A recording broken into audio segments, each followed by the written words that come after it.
어떤 사람의 삶은 숭고해 보이고 또 어떤 사람의 삶은 애석해 보이기도 합니다.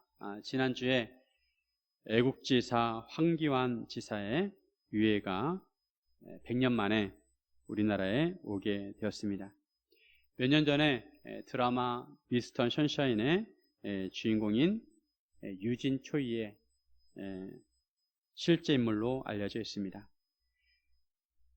황기환 지사는 10대 때 하와이로 건너가서 제1차 세계대전 때 미국군으로 참전을 하게 되었습니다. 그리고 유럽과 미국에서 우리나라 독립을 위해서 헌신하였습니다. 그의 꿈은 독립된 조국에 돌아오는 것이었습니다. 1923년 심장마비로 소천을 한 지 100년 만에 조국 품에 안기게 되었습니다. 뉴욕의 한 목사님께서 황기환 지사의 묘를 발견하게 되었고 여러 노력 끝에 독립된 조국으로 오게 된 것입니다. 우리는 인생을 살아갈 때 어떤 사람으로 살 것인지 생각하고 결정해야 합니다. 우리는 지금까지 살아오면서 우리의 의지를 가지고 여러 선택을 해왔습니다. 그리고 앞으로도 여러 선택을 하며 살 것입니다. 우리 인생은 우리의 선택을 통해서 이루어졌습니다. 이러한 선택이 우리의 인격과 삶을 만들었습니다. 하나님께서는 우리가 죄인임에도 불구하고 우리의 의지와 선택을 존중히 여기십니다. 그리고 그에 대한 책임을 물으십니다. 우리는 하나님 앞에 섰을 때 하나님께서 인정하시는 삶을 살아야 합니다. 그러려면 우리는 어떤 사람으로 살아야 하는지 함께 나누기를 원합니다. 첫째, 버림받은 자가 아니라 택함받은 자로 살아야 합니다. 우리는 하나님께 버림받은 자가 아니라 택함받은 자로 살아야 합니다. 우리가 예수를 믿게 된 것은 하나님께서 우리를 선택하셨기 때문입니다. 우리는 하나님께 택함받은 자의 삶을 살아야 합니다. 오늘 본문에 보면 하나님께 버림받은 사람과 하나님께 택함받은 자가 나옵니다. 하나님께 버림받은 자는 사울왕입니다. 사울왕은 이스라엘의 초대왕으로 영광스러운 선택을 받은 적이 있습니다. 사울왕도 하나님의 선택을 받았었습니다.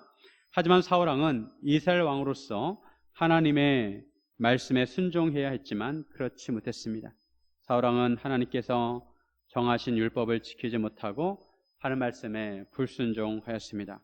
사울왕은 급한 마음에 제사장만이 주관할 수 있는 제사를 본인이 직접 주관하게 되었습니다. 그리고 하나님께서 아말렉 족속을 멸절하라고 하셨는데도 그 말씀을 순종하지 못하고 좋은 가축들은 남겨두었습니다. 사울의 이러한 불순종으로 인해서 하나님께서 사울왕을 버리게 되십니다. 사울왕은 왜 이렇게 하나님께 불순종하게 되었을까요? 사무엘은 사울이 자기를 스스로 작게 여겼을 때 택함을 받았다고 하였습니다. 사무엘상 15장 17절. 사무엘이 이르되 왕이 스스로 작게 여길 그때 이스라엘 지파의 머리가 되지 아니하셨나이까. 여호와께서 왕에게 기름을 부어 이스라엘 왕을 삼으시고. 사울은 처음에 겸손한 사람이었습니다. 하지만 사울은 하나님의 말씀을 최우선으로 두지 아니하고 다른 것을 중요하게 여겼습니다. 사무엘상 15장 24절. 사울이 사무엘에게 이르되 내가 범죄하였나이다. 내가 여호와의 명령과 당신의 말씀을 어긴 것은 내가 백성을 두려워하여 그들의 말을 청종하였음이니이다. 사울은 하나님의 명령을 지키는 것보다 백성들을 더 두려워하였고 백성들의 말을 따랐던 것입니다. 사울은 이스라엘의 초대 왕으로서 누구보다도 하나님을 경외해야 했고 하나님의 말씀에 순종해야 했습니다. 하지만 사울은 하나님의 말씀에 불순종하였고 오히려 다른 것을 더 중요하게 여겼습니다. 자기 자신의 명예와 백성들을 더 중요하게 생각을 하였습니다. 이로 인해서 하나님으로부터 버림을 받게 되었습니다. 이처럼 하나님으로부터 버림을 받았으면 하나님 앞에 회개하고 하나님께 긍휼히 여겨달라고 해야 함에도 사울은 버림을 받은 후에 오히려 더 자기 중심적인 삶을 살게 됩니다. 자신의 욕망과 자신의 체면을 위해 살게 됩니다. 하나님을 의식하는 것이 아니라 자신의 위신을 세우는데 더 예민했습니다. 이런 사울에게 가장 거스른 사람은 다윗이었습니다. 다윗이 골리앗을 죽이고 나서 다윗은 이스라엘 백성들에게 스타가 되었습니다. 사울이 죽인 자는 천천히요 다윗은 만만히로다. 이런 노래를 들을 때 사울은 다윗을 경쟁자로 적으로 간주했습니다. 그리고 틈틈이 다윗을 죽이려고 합니다. 오늘 본문에서는 사울이 다윗을 아주 노골적으로 죽이려고 합니다. 이전까지는 그래도 은밀하게 죽이려고 했습니다. 그런데 이제 아예 공개적으로 요나단과 모든 신하들에게 다윗을 죽이라고 명령합니다. 사울은 자신의 왕권을 지키기 위해서 다윗을 죽일 때까지 쫓아다니고 죽이려고 하였습니다. 이에 비해 다윗은 하나님의 선택을 받은 자였습니다. 여호와 하나님께서 이세 아들 중에서 한 왕을 보았다고 하시면서 사무엘에게 기름을 부으라고 하셨습니다. 기름 부음을 받았다는 것은 하나님의 선택을 받았다는 것입니다. 다윗은 어렸을 때부터 하나님의 구원을 체험했습니다. 양을 지킬 때 하나님께서 사자와 곰의 발톱에서 구원해 주셨습니다. 여호와의 이름으로 골리앗과 싸울 때도 하나님께서 승리하게 하셨습니다. 이처럼 하나님의 마음에 합한 다윗도 하나님께 범죄한 적이 있습니다. 우리의 아내와 동침을 하게 되었습니다. 이를 은폐하라고 우리아를 일부러 죽음으로 내모는 음모를 꾸몄습니다. 악한 짓을 하였습니다. 다윗은 나단 선지자에게 죄를 지적받았을 때 철저하게 하나님께 회개했습니다. 만약 다윗이 자기 죄를 회개하지 않고 끝까지 은폐하려고 하였다면 다윗도 버림을 받았을 것입니다. 다윗은 하나님 앞에 엎드려 자기 죄를 제복하고 자신을 회복시켜달라고 간구했습니다. 하나님께서는 다윗을 용서해 주시고 다윗에게 그의 집과 나라를 영원히 보존하시겠다고 하셨습니다. 다윗은 선택받은 자의 삶을 살았습니다. 우리 하나님의 택하심을 받았다는 것을 어떻게 알 수 있을까요? 누구를 구원하고 누구를 방임하는 것은 하나님께서 선택하시는 것입니다. 선택관이 하나님의 절대적인 권리입니다. 다만 몇 가지 확인을 통해서 나는 하나님의 택하심을 받았는지 점검할 수 있습니다. 먼저는 신앙 고백입니다. 우리가 예수님을 시인하고 고백한다면 그것은 택함을 받았다는 증거입니다. 아무나 신앙 고백을 할 수 있는 것이 아닙니다. 택함받은 자가 예수님을 주님이라고 부를 수가 있습니다. 하나님께서 역사하셔야만 신앙 고백을 할 수가 있는 것입니다. 우리가 택함받은 두 번째 증거는 우리의 삶을 보면 알 수가 있습니다. 우리의 삶을 보면 우리가 택함을 받았다는 것을 알 수가 있습니다. 놀라운 것은 창세전에 하나님께서 우리를 이미 택하셨다는 것입니다. 에베소서 1장 4절에 보면 곧 창세전에 그리스도 안에서 우리를 택하사 우리로 사랑 안에서 그 앞에 거룩하고 흠이 없게 하시려고. 하나님께서 창세전에 그리스도 안에서 우리를 택하셨습니다. 그러면 하나님께서 우리를 왜 창세전에 택하셨을까요? 에베소서 1장에 우리를 택하신 목적이 나옵니다. 하나님께서 우리를 거룩하고 흠이 없는 자가 되게 하시려고 우리를 택하셨습니다. 요즘 최근에 미세먼지가 굉장히 황사로 인해서 많아지게 되었습니다. 이 미세먼지가 싹 거치고 맑은 하늘을 보면 얼마나 아름답습니까? 마찬가지로 우리가 죄악으로 막 더럽혀져 있습니다. 여기저기 죄악 덩어리입니다. 근데 하나님은 죄악 덩어리는 우리를 예수님의 십자가 보혈로 깨끗하게 씻으시고 우리를 거룩하고 흠이 없게 하시려고 우리를 택하신 것입니다. 그리고 우리를 하나님의 자녀 되기 위해서 우리를 택하셨습니다. 또 하나님께서 우리를 하여금 하나님의 은혜와 영광을 찬송하게 하시려고 우리를 택하신 것입니다. 하나님께서 우리를 통하여 영광 받으시기 위해서 우리를 만드신 것입니다. 이런 기준으로 우리의 삶을 점검해야 합니다. 하나님께서 우리를 택하신 목적에 부합한 삶을 살고 있는지 우리 자신을 점검해야 합니다. 나는 거룩하고 흠이 없는 삶을 살고 있는가? 나는 하나님의 자녀답게 살고 있는가? 하나님의 성품과 인격을 닮아가고 있는가? 나는 하나님의 은혜와 영광을 찬송하고 있는가?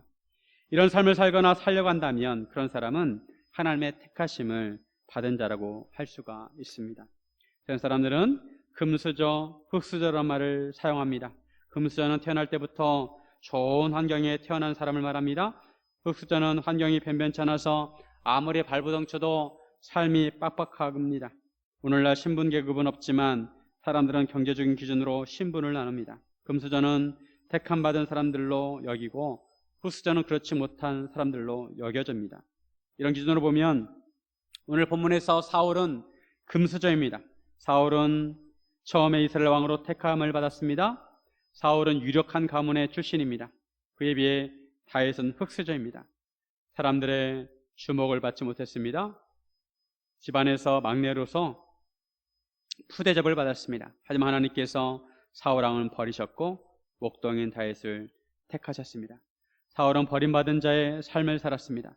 사울은 이스라엘의 초대 왕으로서 나라를 살피고 백성들을 잘 보살펴야 했습니다. 그런데 사울은 그런 일은 안중에도 없고 평생 다윗을 쫓아다니며 사력을 다하다가 죽었습니다. 이스라엘 초대 왕으로서 하나님 나라를 세우는데 업적이 없습니다. 이에 반하여 다윗은 택함받은 자의 삶을 살아갑니다. 사울이 그렇게 자기를 죽이려고 해도 자기 손으로 사울을 죽이지 않습니다. 모든 것을 하나님께 맡깁니다. 그리고 다윗은 자기가 맡은 사명에 충실합니다. 자기의 자리를 지킵니다. 오늘 보면 8절을 보더라도 다윗은 전쟁에 나가서 블레셋 사람들과 싸워서 큰 승리를 거두게 됩니다. 우리가 택함받는 자로 살 것인가 아니면 버림받은 자로 살 것인가, 그것이 중요합니다. 사랑하는 여러분, 택함받는 자로 사시기를 주님의 이름으로 축원드립니다. 둘째, 죽이는 자가 아니라 살리는 자가 되어야 합니다. 어떤 사람은 주변 사람들을 억압하고 죽이는 사람이 있습니다. 옆 사람을 칼로 치고 가시로 찌르고 다닙니다. 반면 어떤 사람은 주변에 있는 사람들을 살리려고 합니다. 어떻게 해서든 도와주려고 하고 어떻게 해서든 세워주려고 합니다. 우리는 이웃을 살리는 사람이 되어야 합니다. 오늘 본문에도 사람을 죽이려는 사람이 있는가 하면 사람을 살리려는 사람이 있습니다. 사울은 사람을 죽이려는 사람이었습니다. 사울은 다윗을 틈만 나면 죽이려고 했습니다. 반면에 요나단은 다윗을 살리려고 합니다. 사울이 다윗을 죽이려고 했을 때 요나단은 다윗에게 그것을 알리고 은밀한 곳에 숨겨주며 숨어 있으라고 합니다. 요나단은 사울의 아들로서 사울 다음으로 왕이 될 사람입니다. 다윗을 질투하려면 오히려 요나단이 질투해야 합니다. 하지만 요나단은 다윗을 사랑하였고 다윗을 보호해 주었습니다. 요나단은 다윗을 죽이려는 사울에게 적극적으로 다윗을 변호해 주었습니다. 다윗이 행했던 업적들을 말해주면서 다윗을 죽여서는 안 된다고 하였습니다. 다윗이 사울 왕에게 죄를 짓지 아니하였고 오히려 사울 왕에게 행한 일이 심히 선하다고 하였습니다. 사울 왕이 악령으로 괴로워할 때 다윗은 수금을 연주해서 악령을 쫓아내 주었습니다. 블레셋과의 전쟁에서 골리앗으로 인해 어려움을 겪을 때 다윗이 골리앗을 물리쳐 주었습니다. 다윗은 자기 목숨을 아끼지 아니하고 블레셋 사람 골리앗과 싸워서 그를 죽였습니다. 이로 인해 여호와께서 이스라엘에게 큰 구원을 행하셨습니다.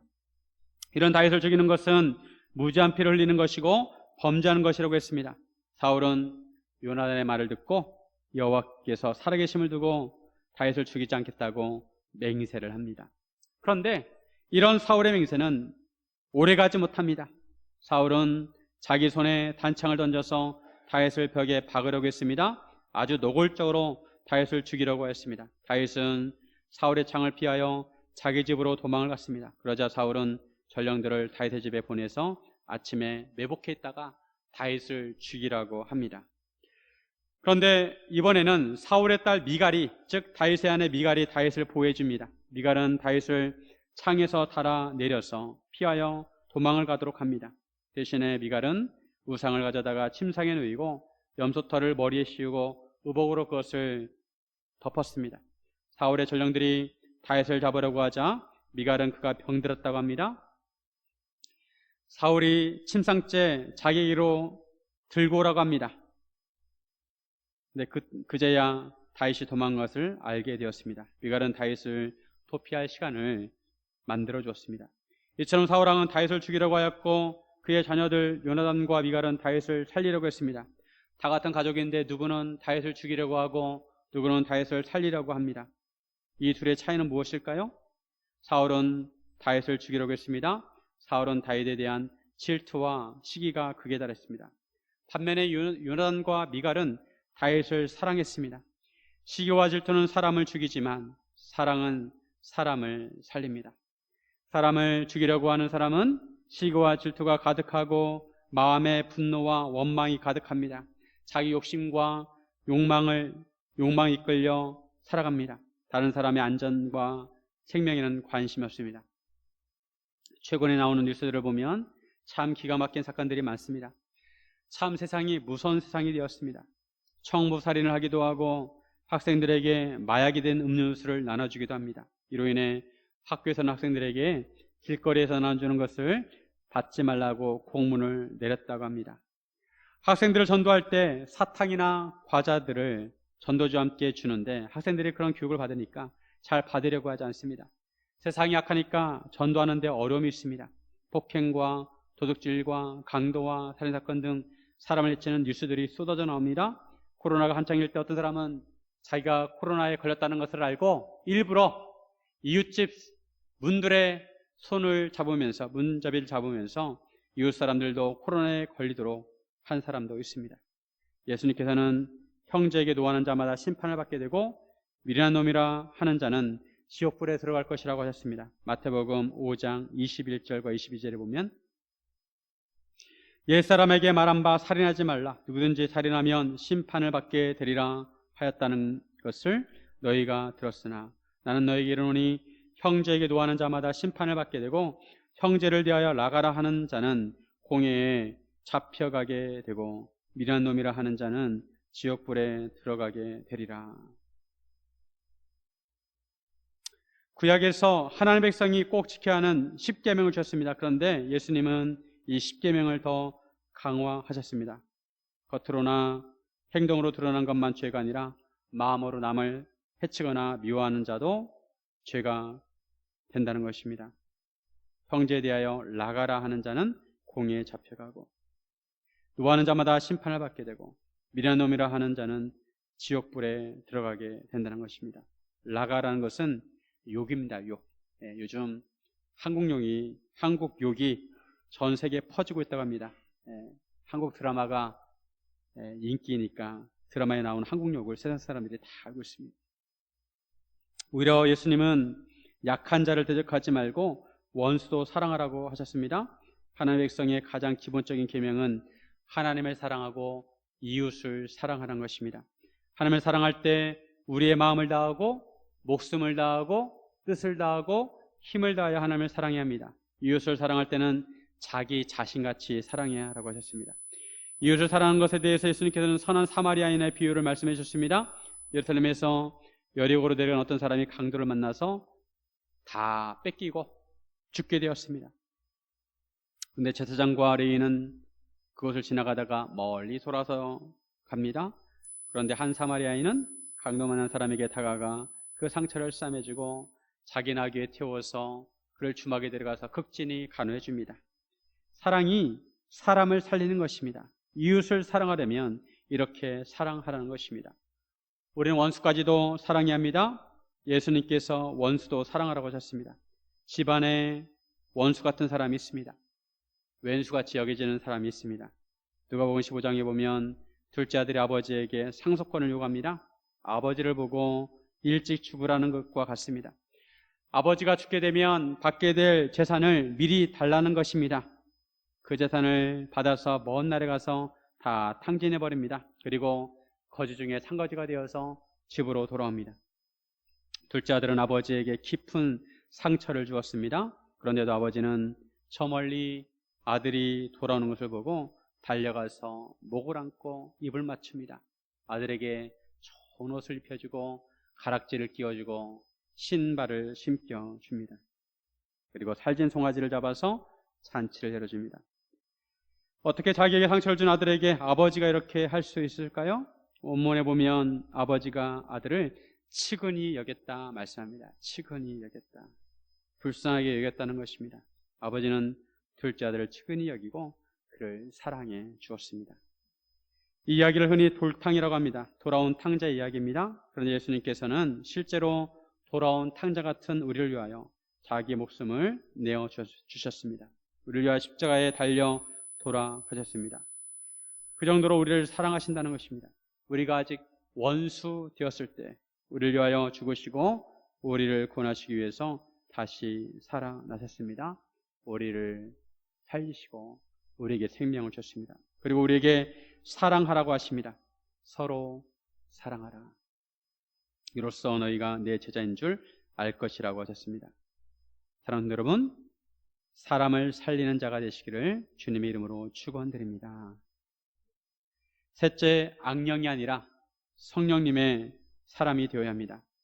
사울 왕이 하나님으로부터 버림받았을 때 여호와의 영이 사울에게서 떠나가고 여호와께서 부리시는 악령이 사울을 괴롭게 하였습니다. 우리가 누구를 따라 사느냐가 중요합니다. 우리가 성령의 사람이 되어야 합니다. 성령님의 지배를 받고 성령님의 인도하심을 받아야 합니다. 오늘 본문에서도 여호와께서 부리시는 악령이 사울에게 접하였을 때 사울은 단창을 던져서 다윗을 벽에 박으려고 했습니다. 다윗은 자기를 죽이려는 사울을 피해서 라마에 있는 사무엘에게 갔습니다. 다윗은 사울이 자기에게 행한 것을 사무엘에게 다 일러 바쳤습니다. 다윗과 사무엘이 나엿으로 가서 살았습니다. 나엿이라는 것은 거처 처소라는 뜻입니다. 사울이 다윗이 라마 나요드에 있다는 말을 듣고 다윗을 잡으러 전령들을 보냅니다. 그런데 사울의 전령들이 그곳에 다가가자 그들은 선지자 무리가 예언한 것을 들었고 사무엘이 그들의 수영으로 선 것을 보았습니다. 그때 하나님의 영이 전령들에게 임해서 예언을 하게 합니다. 다윗을 잡는데 실패하게 되었습니다. 그래서 사울은 또다시 전령들을 보냅니다. 그들도 예언을 하였습니다. 이렇게 3번씩이나 전령들을 보냈지만 보낼 때마다 전령들의 예언을 하게 되어서 다윗을 잡지 못하게 됩니다. 이번에는 사울이 직접 라마에 갑니다. 세구에 있는 큰 우물을 도착을 해서 사무엘과 다윗이 어디 있냐고 묻습니다.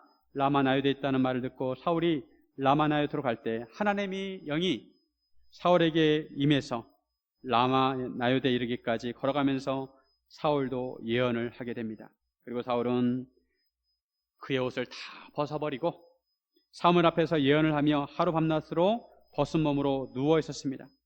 사울은 이전에도 여호와의 영에 감동된 적이 있습니다. 그때는 사울이 왕으로 선택을 받았을 때입니다. 그때도 예언을 하였습니다. 그때는 사울이 왕으로 선택받았다는 표징으로 예언을 하게 되었습니다. 그때는 긍정적인 반응이었습니다. 그런데 오늘 본문에서는 사울이 다윗을 죽이려고 하는 상황에서 여호와의 영이 그에게 임하여 예언을 하게 한 것입니다. 여호와의 영이 사울에게 임하여 다윗을 죽이지 못하게 막은 것입니다. 사울은 그의 옷을 벗고 하루 종일 누웠습니다. 입신 상태였습니다. 입신이라는 것은 성령에 완전히 사로잡히는 것입니다. 사울은 여호와의 영에 완전히 붙잡혔습니다. 사울 왕이 옷을 벗었다는 것은 왕복을 벗은 것입니다. 하나님께서 사울이 스스로 왕복을 벗게 하신 것입니다. 사울은 하나님으로부터 버림을 받은 왕이었고 이제 왕복을 벗게 하셨습니다. 사울이 예언을 하는 것을 보고 사울도 선지자 중에 있느냐라는 속담이 생겼습니다. 처음에 예언을 하였을 때도 이런 말을 있었는데 이번에는 부정적인 의미로 사용하게 되었습니다. 사울이 실제로 선지자가 되었다는 것이 아니라 오히려 사울이 비록 여호와의 영에 사로잡혔지만 선지자가 아니라는 것입니다. 사울은 다윗을 죽이려고 하다가 하나님의 영에 의해서 실패하게 되었습니다. 하나님의 사람은 성령님의 인도하심을 받아야 합니다. 우리는 성령의 인도함을 하심을 받아야 합니다. 성령의 지배를 받아야 합니다. 에스겔 36장 26절과 27절 같이 한번 읽겠습니다. 또 새 영을 너희 속에 두고 새 마음을 너희에게 주되 너희 육신에서 굳은 마음을 제거하고 부드러운 마음을 줄 것이며 또 내 영을 너희 속에 두어 너희로 내 율례를 행하게 하리니 너희가 내 규례를 지켜 행할지라. 하나님의 영은 굳은 마음을 제거하고 부드러운 마음을 주십니다. 하나님의 영은 우리가 하나님 말씀에 순종하게 하십니다. 하나님께서 우리 안에 임재하시면 우리의 굳은 마음이 제거되고 부드러운 마음이 되는 것입니다. 우리가 그럼 선한 마음을 갖게 하고 우리가 하나님 말씀에 순종하게 하십니다. 다윗의 입장을 한번 생각해 보면 보통 사람 같으면 그런 상황을 견디지 못할 것입니다. 다윗과 사울의 관계를 보면 사울은 다윗의 장인입니다. 그리고 사울은 왕이고 다윗은 신하입니다. 한 가족이고 한 배를 탄 사람입니다. 함께 하나님의 나라를 세워야 할 관계입니다. 그런데 사울은 틈만 나면 다윗을 잡아 죽이려고 했습니다. 사울은 다윗을 죽이려고 자기 딸들을 이용합니다. 모든 수단을 동원합니다. 하나님의 나라를 세워야 할 군대와 신하들을 다윗을 죽이는 데 사용합니다. 자기 권력을 이용해서 죽이려고 합니다. 한 나라의 왕이 한 사람을 지목하고 죽이려고 달려들면 얼마나 무섭습니까? 쥐도 새도 모르게 죽을 수 있습니다. 다윗은 이런 상황에서 살았습니다. 갑자기 어디선가 창이 날아옵니다. 이스라엘에서 가장 강력한 힘을 가진 사람이 자기를 죽이려고 합니다. 그것도 남도 아니고 장인이고 왕입니다. 그처럼 생명의 위협을 받으면서 다윗은 살았습니다. 언제 죽을지 모릅니다. 오히려 골리앗을 상대하는 것이 더 쉬웠습니다. 왜냐하면 골리앗은 적이기에 맞서 싸우면 됩니다. 그런데 사울은 자기를 죽이려고 하지만 적으로 간주하고 싸울 수가 없습니다. 피해 다니는 수밖에 없습니다. 보통 사람이 이런 상황에 처하면 불안해서 살 수가 없습니다. 매일 두려움과 공포 가운데 살아갑니다. 공황장애나 우울증은 물론이고 마음의 평안이 깨지고 삶의 안정감을 잃어버립니다. 이런 상황에서 다윗은 하나님을 찾았습니다. 라마에 있는 사무엘을 찾아갑니다. 다윗은 비빌 언덕이 없었습니다. 다윗은 하나님의 선지자 사무엘을 찾아갔습니다. 그럴 때 다윗은 여호와의 영으로부터 보호를 받게 됩니다. 다윗은 이때부터 도망다니는 삶을 살게 됩니다. 그러면서도 다윗은 하나님을 의지했습니다. 다윗은 이후에 노베에 있는 제사장 아히멜렉을 찾아갑니다. 다윗이 이렇게 사무엘을 찾아가고 제사장을 찾아간 것은 다윗이 그만큼 하나님을 찾고 하나님을 의지했다는 것입니다. 이렇게 다윗은 정상적인 삶을 살 수 없었지만 그럴수록 하나님을 의지하고 하나님의 인도하심을 간구했습니다. 다윗은 시편을 많이 썼습니다. 그만큼 하나님을 많이 묵상하고 하나님께 기도하고 하나님을 붙들었다는 것입니다. 시편 59편 16절과 17절 같이 한번 읽습니다. 나는 주의 힘을 노래하며 아침에 주의 인자하심을 높이 부르오리니 주는 나의 요새이시며 나의 환난 날에 피난처 심이니이다. 나의 힘이시여 내가 주께 찬송하오리니 하나님은 나의 요새이시며 나를 긍휼히 여기시는 하나님이심이니이다. 다윗은 고백하기를 주는 나의 요새이십니다. 환난 날에 피난처라고 고백을 합니다.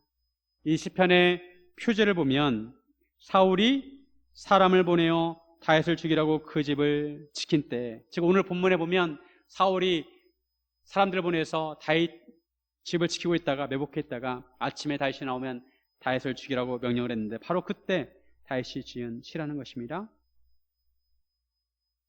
그 밤에 다윗은 얼마나 공포스러웠을까요? 하지만 다윗은 이렇게 노래합니다. 아침에 주의 인자하심을 높이 부르오리니. 다윗은 하나님을 의지하고 아침에 하나님의 인자하심을 간구했습니다. 하나님을 의지하고 성령님을 의지한 사람은 아침마다 하나님의 인자하심을 간구합니다. 하나님의 인자하심을 간구하며 살아갑니다.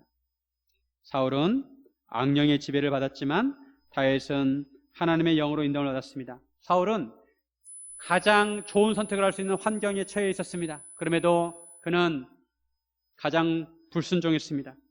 하지만 다윗은 가장 어려운 환경 속에서도 하나님을 선택하고 성령님의 인도하심을 받았습니다. 감사하게도 예수님께서는 우리를 성령님을 보내주셨습니다. 오순절 성령 강림으로 누구든지 이제 예수를 믿으면 우리 안에 성령님께서 그를 인치시고 그 안에 내주해 하셔서 그를 구원의 길로 인도해 주십니다. 우리는 누구보다도 우리의 마음을 잘 압니다. 우리의 마음을 가만히 살펴보면 어떤 때는 성령으로 충만해서 선한 마음을 가질 때도 있지만 어떤 때는 악한 생각을 할 때가 있습니다. 속에서 불평불만이 폭발하고 모든 것이 못마땅하고 원망스럽고 섭섭한 마음이 들 때가 있습니다. 지킬 박사와 하이드 같이 어떤 때는 선한 사람으로 살다가 어떤 때는 악한 사람으로 삽니다. 우리는 무엇보다 우리 마음을 잘 지켜야 합니다. 성령님께서 우리 마음에 충만하도록 해야 하고 성령님을 따라 살아야 합니다. 성령의 사람으로 살아야 합니다. 심지어 바울도 내면의 갈등을 고백합니다. 로마서 7장 22절 23절에 내 속사람으로는 하나님의 법을 즐거워하되 내 지체 속에서 한 다른 법이 내 마음의 법과 싸워 내 지체 속에 있는 죄의 법으로 나를 사로잡는 것을 보는도다. 속사람은 하나님의 법을 즐거워합니다. 하지만 한 다른 법이 내 마음의 법과 자기 마음의 법과 싸운다는 것입니다. 죄의 법으로 자기를 사로잡는다는 것입니다. 그러면서 바울은 자신을 곤고한 사람이라 말합니다. 심히 괴롭고 피곤하다는 것입니다. 마음에 계속 싸웁니다. 마음으로는 하나님의 법을, 육신으로는 죄의 법을 섬긴다는 것입니다. 그러면서 8장에서 육을 따르지 말고 영을 따라 살라고 말합니다. 로마서 8장 13절, 14절.